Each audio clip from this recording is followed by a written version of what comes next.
The game streaming everywhere on the iHeartRadio app. You are in the zone, and I forgot to plug in my audio here. Now we're on video. What's up, everybody? How you doing today? Hit us up on the Mills Air text line at 50857. Our prize this afternoon, Magic Mavs tickets, the prize of the day, the game coming up next Thursday night. Your shot to win coming up at 4:50 p.m. during tea time, presented by WonderFan. Big guest on the show today, Magic guard Anthony Black hops on with us at 4:05. We'll chat about the most recent dub against Cleveland and his Razorbacks and their chances to get a round one win against Kansas. Mike Giannetti from Spottrack.com hops on at 4:30 as he does every Tuesday afternoon, and he'll explain the recent dollars handed out to NFL players. I could get used to this kind of morning that we had today, crushing under bets while drinking my morning coffee with my son playing in the living room. I thought I had died and gone to heaven. Tyler, this was so great. How I ever complained about this in the past is beyond me. Cubs, Dodgers, Tokyo Dome, 6 a.m., and we get to do it again tomorrow morning. This is a great time to be alive.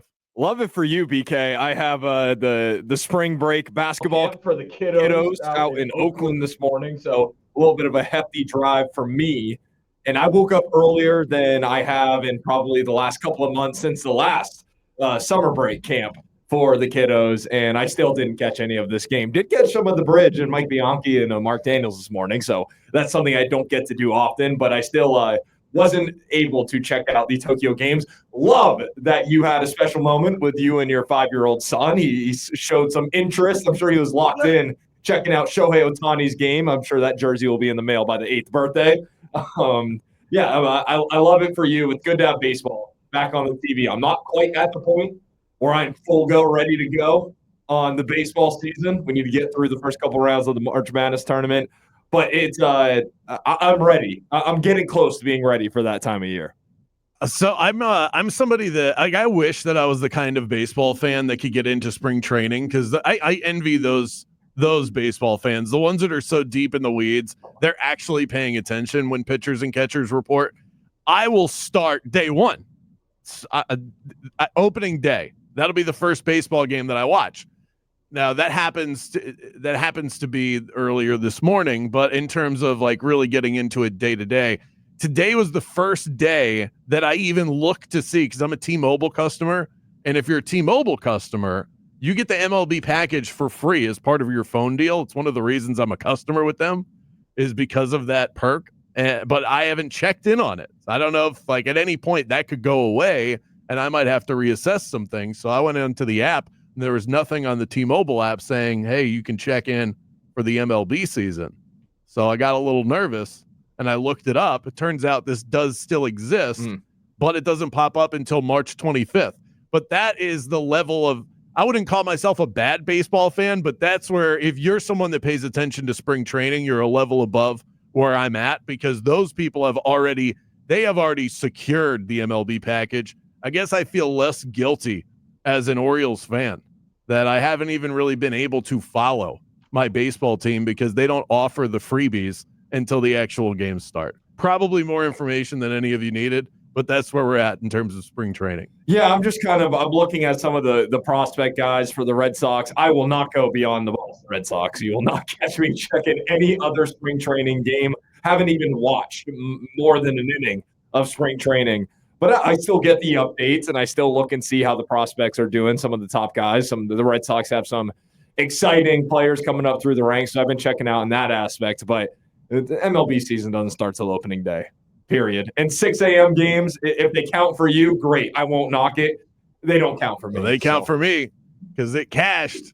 Yeah. MLB, the first MLB under of the season. Over under at 7.5 runs. They scored 5 in the game. That was awesome. I caught the end of that game at the gym. So the beginning was on the couch with a cup of coffee. And then I look up and my son is playing with his toys in the living room. And then he's looking at the TV screen for what felt like 5 whole minutes. It was probably 15 seconds, long enough for me to grab a sentimental photo of the moment. But then I cashed the ticket at the gym. Awesome, awesome day.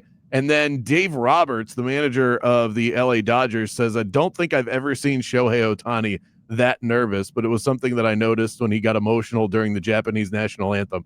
I think it's really cool when you see somebody as great as Ohtani is. This guy has risen to the top of the line in Major League Baseball, and this guy's still out here getting nervous, just like the rest of us, when he has an important task in front of him.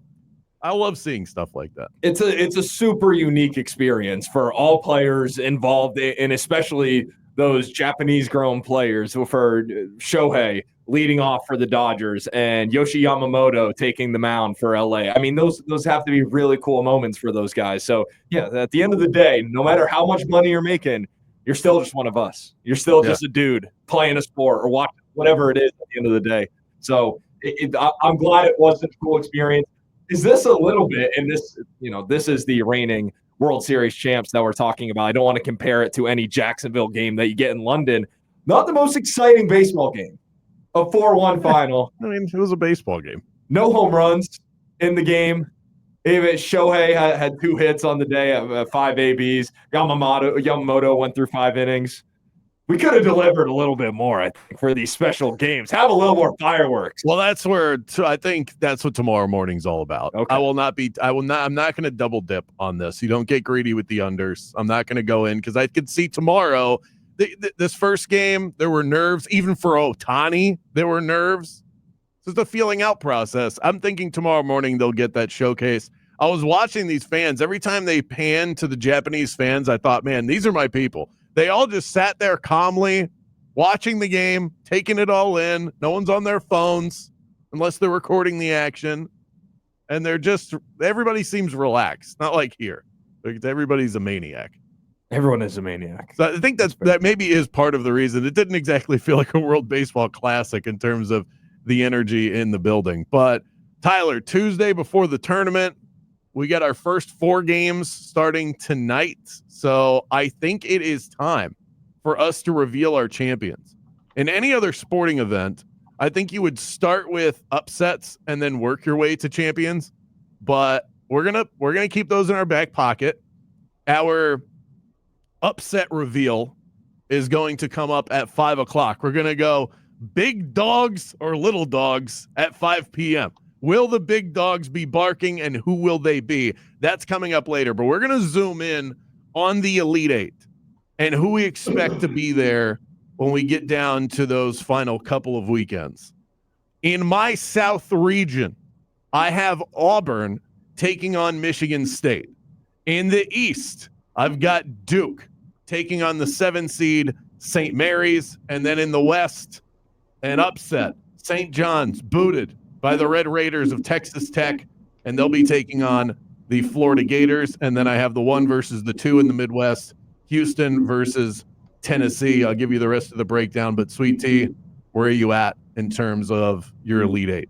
We are looking the same in the South. I went back and forth on this Michigan State team, really one of the more interesting teams, I think, in high seeds in the tournament. You never feel good going against Tom Izzo. And you can say that once again for Mike Bianchi this year. And Bianchi can question you on your Izzo knowledge. Oh, my God, I forgot about that. The month is named after the man, all right? January, February, Izzo. Yeah, I have Izzo in the Final Four, Mike.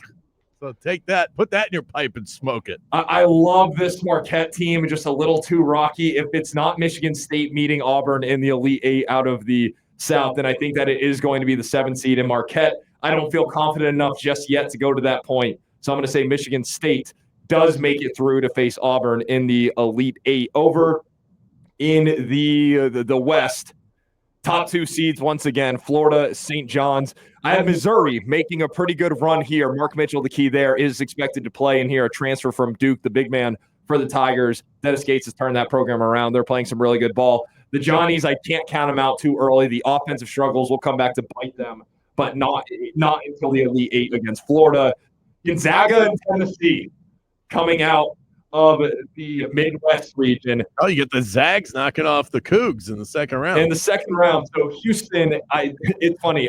Houston, you can make a case for why they are the most. It is the most trustworthy number 1 seed with Kelvin Sampson. Many have the Cougs as their national champion this year. This is the worst Houston team that we have seen in recent history. Still a really solid squad, but it's going to be different without the team leader, the heart and soul of the team, Juwan Roberts, that may not be available, or he is questionable for the tournament, period. Not the opening weekend, questionable for the tournament due to a sprained right ankle that he suffered in the Big 12 conference tournament. So Houston was able to get through the Big 12, hoist that trophy in the end. I think that the size of the Zags is going to be too much. They'll take out Houston. But Tennessee, Gonzaga, and the Elite Eight out of the Midwest. And looking over to the East, the 1-3 matchup of Duke, Wisconsin. You said you had Duke, St. Mary's. We're looking pretty similar in that bottom half of the bracket leading up to that Elite Eight. So Auburn, Michigan State, Duke, Wisconsin, Gonzaga, Tennessee, Auburn, and Florida, Maryland. Florida, St. John's. Okay, so down to the Final Four. I have Michigan State knocking out Auburn in the Elite Eight. Auburn has given me some sketchy vibes as of late. You had detailed the lack of tournament success that teams have had when they go on losing streaks the way that Auburn has heading into the tournament. Not good. And you trust Izzo this time of year. Write that down, pen and paper. And then and they have Jason Richardson's kid who's running the show over there. Jace, I believe his name is. Jace, yes. And so they'll be taking on Florida. The Gators are the best team in college basketball right now. I'll have the Gators winning that game. On the other side, Duke taking on Houston. What a game that will be. And I think that's where Duke runs into a wall. They have not faced a lot of competition over the course of the year, at least not lately, facing only ACC teams in conference play. As tough defensively as Houston is, I think Houston shocks them, advances. This is one of the best teams Kelvin Sampson has had in years. And then Florida claims the national championship in a Florida-Houston Southern national championship. What you got? Yeah, I'll start with the Auburn and Michigan State. I do have Auburn advancing to the Final Four. The stat there, no team has ever lost 3 games in the month of March and gone on to win the national championship. The only team to win the national championship after multiple losses in the month of March was UConn. This goes back to 2010, so about a 14-year sample size. UConn in 2011 and in 2014. This Auburn team was still the most dominant team. It still is the number 1 overall seed. Michigan's 3-point woes, this is where it comes back to bite them. Auburn has been an explosive offense. They can give it to you in many ways. Janai Broome, one of the unanimous AP All-American first-teamers that just released today. Janai Broome and Auburn make it to the Final Four to meet the Florida Gators that will overcome the Johnnies, similar to Michigan State, a team that prides itself on defense and not a lot of 3-point success. Rick Pitino said some questionable comments about what he wants to do when he watches his team score earlier in the season. Although the Johnnies came out with the Big East championship, when you meet a team the caliber of one of the SEC and the SEC champion, I think it's where the Johnnies season comes to an end. Looking to the Midwest, again, Gonzaga, Tennessee is the Elite Eight matchup for myself. Tennessee breaks through. Chaz Lanier, I think, is going to be one of those guys that is looked at as for the Magic specifically, is that someone we need to go and get. A good 3-point shooter on the year, struggled with some injuries. He is hot and cold.